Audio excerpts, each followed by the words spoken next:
Today I will discuss Grim Monolith Finance. To understand why it's so valuable, first we need to take a look at its beginning. Urza's Legacy was released in early '99. It was the first expansion to have foils in the packs. The card was banned during Combo Winner, which consisted of overpowered decks.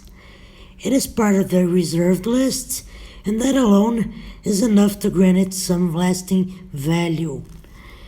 Let's make some comparisons. When compared to Mana Vault, the Monolith costs 1 more mana.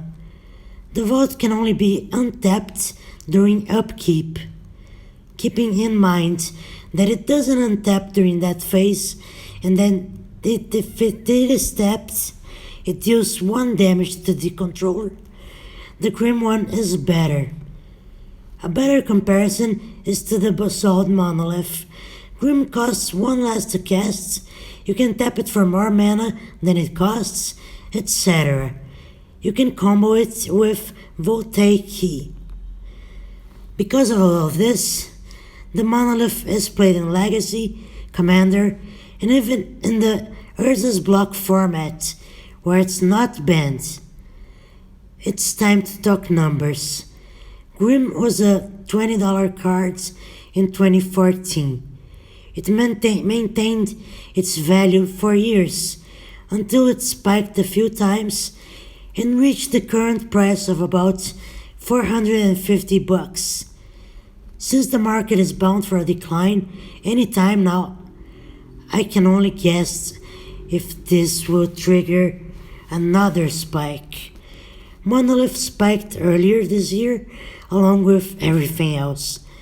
I highly recommend this piece of cardboard because it will grow long term. I bought a copy because I wanted some exposure to it. I have already opened a box of Legacy, which had no monoliths, but it did have some awesome cards. I recommend the foil version of this if you can take care of it. Grim will keep growing and retracing and then growing more, but it won't rival other high-end cards, which you should also target. So thank you for watching, subscribe, and I'll see you next time.